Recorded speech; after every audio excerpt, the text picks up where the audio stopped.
Hello, everybody. This is Danny Vegas, and we are live from Las Vegas. Well, not really live. We do a lot of recording here, but as far as you are concerned, it's the same thing. So, as you well know, we are big into youth sports on this platform, and we talk about youth sports all over the country, all different sports, lacrosse and wrestling and baseball and softball.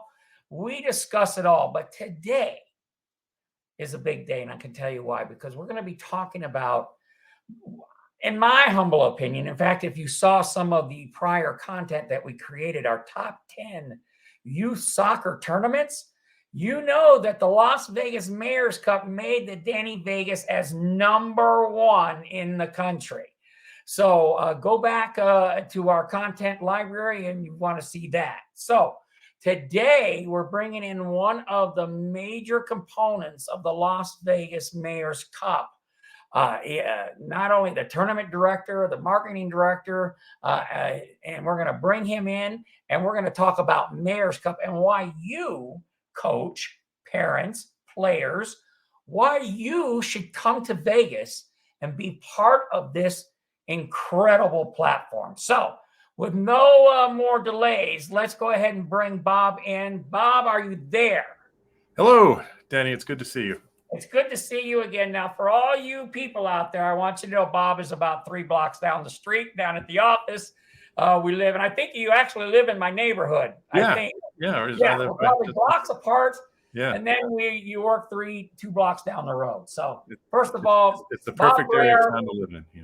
Thank you for being here. The last time I seen you was in Philadelphia. I'm glad that you're here with us today. So let's get right into it. Let's get right into the first question. Let me ask you, for people who don't know, maybe on the East Coast, maybe in Texas, maybe up in the upper Midwest, what is the Las Vegas Mayor's Cup? So the Las Vegas Mayor's Cup started in the year 2000 when they opened up the Betty Wilson complex. Right. And Betty Wilson at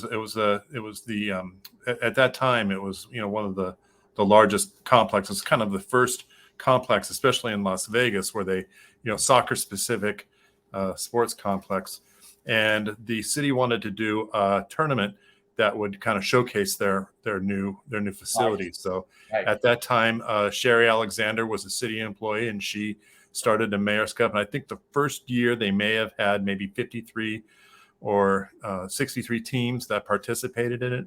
Then in 2005, the Downtown Las Vegas Soccer Club partnered with the city of Las Vegas, and the Mayor's Cup just really took off from there till now. We have over 1,200 teams. Over 2 tournaments.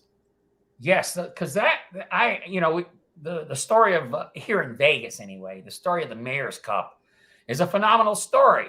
The city tried to put it on; it was struggling. The Downtown Soccer Club kind of said, "You know what? Let us have a shot at it." And my goodness gracious, within 15 years, you have the top youth soccer tournament in the country.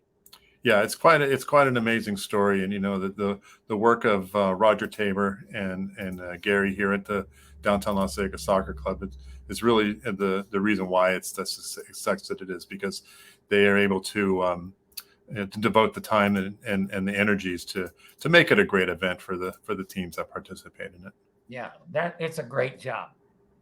Okay, Bob, let's go into another question, and it's even people here in Las Vegas are kind of scratching their head. You have a tournament in October, but then just a few months later, you have another Mayor's Cup, and I believe that's a 2-weeker. I might be wrong, the 2 weeks, in February. Right. So for all of us, Vegas included, and the world, what's the difference? So in October we have our youngers tournament. So it's U8 to U16, and the reason why the main reason why we don't go any older than that is because of Las Vegas. All the kids are in high school still, and a lot of kids are playing in high school. So we don't have. So we go from U8s, and the U8s they play. Typically a U8 team will play a 4 versus 4 format, but we let the teams come and play on a field, and they play 7v7, so against other U8 teams.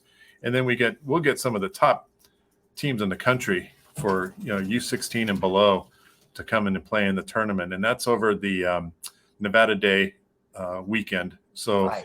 so the local teams will have they'll have either the Friday off or the Monday off, depending on when For Nevada all Day you people happens. that don't know, I didn't mean to interrupt you, Bob, but Yeah. for the people out there, Nevada Day is a holiday here in Nevada.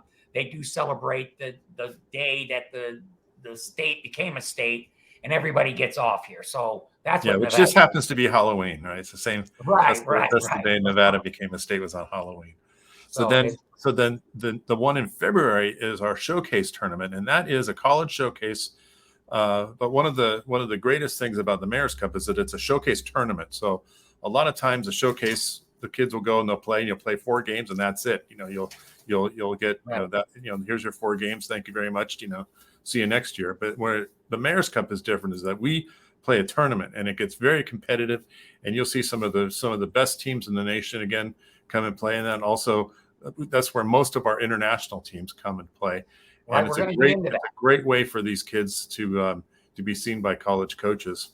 And it's that's a big event. Now that's held over 2 weekends. President's Day weekend is for the boys, and that's a 4-game tournament. And then the weekend following is for the girls, and the girls play. They have a showcase tournament for them as well. That's great. Okay, your tournament's called Las Vegas Mayor's Cup International Tournament. I mean, for us locals, it's just Mayor's Cup, okay? But for the rest of the world, it's an international tournament. You have international teams? Yeah. So pre-pandemic, we were up to about 70 teams participating in the tournament, 70 international teams, and of course, a lot of them come from Mexico and Canada. But we've also got teams from Argentina, Brazil, and European teams like England, Germany, France, just a whole bunch of teams, and then also Asian teams. We've had teams from every populated continent in the country, and it's so exciting to see teams coming from faraway places. And you just never.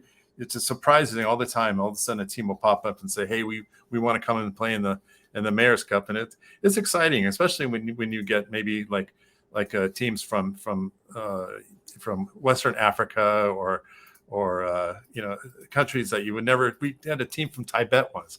Who even knew that Tibet had a soccer team, but they sent their youth team to Las Vegas to play in the Mayor's Cup. It is amazing because I just a short story. My daughter, has been in many Mayor's Cups, and their team, as an exhibition, played a team from Chile. I think the night before the Mayor Cup started or something. I can't remember it, but It was great, man. And they just had such a good time, and everybody was shaking hands and just being great. So great job for that. Yeah. We right now with last year we had 54 international teams, which meant about 200 teams got to play a foreign team, international team on their Mayor's Cup schedule. And that's one of the things that we pride ourselves with the Mayor's Cup is that when you play in our tournament, you're going to most likely you're going to play teams, especially in the group phase of the tournament. You're going to play teams that you've never seen before. You're going to play teams that had to fly in to come in and play, or an international team. And that's one of the things that when you want to play in a tournament, you want to play teams that are, you want to see a team that that's brand new to you. And especially I remember when I played, it was always fun, a lot funner to play a team you'd never seen before than the team you played like 6 times before. Well, and that's true. And how many times have we heard on social media where we just drove 6 hours to play the team that we just played last week at home? Yeah. So the Mayor's Cup, and this is the good thing about the Mayor's Cup, it is, it's a heavy hitter. I mean, you don't have that issue where like, wow, we just played this team last week down the street. Now we're playing them again. So that's great. Okay, Bob, a couple more. I want to go through a couple more. Basically, in the showcase tournament, which what we have learned is in the first part of the year, what can you tell me about these college coaches? These parents, man, they just, kids are just out of diapers and they're worried about college coaches. So I see it all the time on social media about, my kid's 10 years old and what do I got to do to get him in front of college coaches? You just slap your head, right? But the showcase tournament, and then it's a major showcase tournament. I mean, you get coaches from everywhere, but what can you tell me about these coaches that attend? We'll get over 400 coaches to our showcase tournaments, and they're there to see either players that they know about, that they're already seeing us, and the kid will say, "Hey, I'm going to play in the Las Vegas Mayor's Cup," and of course, who doesn't want to come to Las Vegas to recruit a kid, right? So they will come and do that, and they're also looking maybe see if they can catch a diamond in the rough. That's always one of my favorite accomplishments when doing the Mayor's Cup. We can put on a great event and put on tournaments and kids playing games and winning medals and trophies and stuff. But when you hear stories about kids who say, "Oh, I'm going to this college because I got recruited at the Las Vegas Mayor's Cup," that's a great measurement for success, and I think that's something that we're really proud of. Yeah, I mean, everything about the Mayor Cup is just such first rate. Like I said, and I can, for people watching this, either 2 days from now or 2 years from now, I can attest to my daughter played in a million Mayor's Cups, and they were always great. So anyway, continuing on. Okay, Bob. Oh, one more, and then I got a little special question for you. Okay. What about the competition levels of the tournament? That's important, especially we get into some of those older ages. They do want to get away from the local leagues that they play the same teams 5 times. What type of competition are we going to get at the Mayor's Cup? So the Youngers tournament in October is considered the nation's most competitive tournament for younger age players. Excellent. And that in the country. So you're going to get some of the best teams in the country playing in that one. And then in the showcase tournament, of course, we get international teams and also some of the top competitive teams playing that. But we also offer what we call like a regional level of teams. Teams that want to travel and want to compete, but they're not going to compete against the best teams in the country, but they can compete like on a regional level. And then we also have a lower division, and to where teams that are they just want to play in a tournament. They don't want to come out and Right. play the best teams. They just want to come out and play teams that are right. of their quality. And so in some age groups, some of the middle age groups, like the 13s, 14s, 15-year-olds, we may get 5 different levels of teams that are Right. playing in that.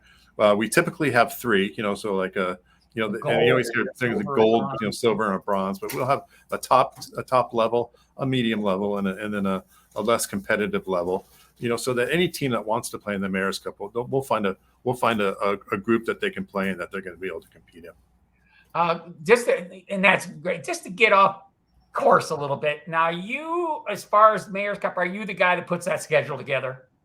Is that you or Roger, who's the president of downtown? He's kind of he's been the person who's he's got the most knowledge about scheduling and stuff. So we kind of leave that to him. We like to keep that kind of at an arm's distance so that there's never an idea that we're stacking the tournament or things like that. So he kind of works in a bubble, so to speak, putting that thing together, and then we work together on making sure that the teams are maybe in the appropriate competitive group, and then also we do a lot of teams will want to maybe do an event in Las Vegas or have some kind of a coach, try to avoid coaches conflicts and stuff, and I'll work with him on trying to nail those out. I mean, I've been kind of part of that before, and my goodness, 100 teams is like an unbelievable challenge. I can't imagine. Roger, you get an award for that. Okay. All right, Bob, I got one more question for you. Well, maybe 2. We'll see how it goes. We ask everybody this question, and it's so exciting because it puts so many smiles on so many faces. I want you to tell me a short story about either yourself when you played youth soccer or youth sports, or your kids. I know your kids are grown now, but I know you went through years of youth sports. I want to hear a short story about one of your most memorable moments where you're going to remember that for the rest of your life. Go. We want to hear it. Okay, so my youngest daughter had always played. They had a big rival and they every year they would come up against them in the state cup final, and every year they would lose, or they would lose before. So it wasn't until the very last year that she was playing they finally defeated them, and they got to go to the regional tournament in it was in Hawaii, and it was just such a great trip with all the parents. That was just kind of the end of that team, because they were going to be all going on to college next year, and it was just such a great experience for not only the kids but the parents, to kind of close that part of our lives out. And I know what you're saying about the what it's like to go out and to do to watch your kid play and enjoy their success, and just watching them enjoy the game so much, and that is part of you too. So when they stop playing, you miss that part of it. So but I think if I'm correct, your daughter is going to be playing in college, right? Oh yeah, she's going to. So you get to continue on with that. Yeah, but that's probably the most memories. As far as when I played, I wasn't that good, so I don't. I just I had fun with my memories of soccer more playing in the backyard with all my friends rather than the disaster that was going on in the field. That's great. Well, hey, Bob, like I said, we're friends off the camera. I see you once or twice a year, and we always have a good conversation. But I want to thank you. I want to thank Gary. I want to thank Roger for everything you do in this community, because real short, you may even elaborate on this, the economic impact of the Mayor's Cup. I don't know if you have any research on that, but it's got to be huge. Yeah, I think we've come up with, it's probably going to be around $50 million for the economic impact, when you take into account the room nights, the meals, the transportation, the rent a cars, and all the things that the teams do here. It's quite an event for the city, and the city of Las Vegas, who's our partner on this. They're still involved and stuff. So that's important to them. And of course, they want to see a great event, and they're always very pleased with what happens. I'm sure they are. It's so much the mayor shows up to give out the trophies. Yeah, we love the mayor. I love that she comes out. She goes out, and she'll go out and visit the coaches and players and stuff. She's really accessible to that, and that's wonderful. She's really great. I think I don't know if she's going to be around. I think she's done as far as being the mayor. I think she's termed out, but we don't need to get into that. But again, I want to thank you. I need to thank Roger and Gary and any of your staff that I don't know. I apologize for just doing a great job, not only for Vegas, not only for youth sports, just running a world-class operation, bringing in a world-class tournament right here that I've been a part of as far as a soccer dad for years. I want to thank you very much, and thank you for coming on this show. Well, thanks for having me. This is fun to do. Thank you. Yeah, well, anytime. You just got to walk down the street. That's right. Knock on the door. All right, buddy. I'm going to take you out now, and we'll see you around. All right. Thanks.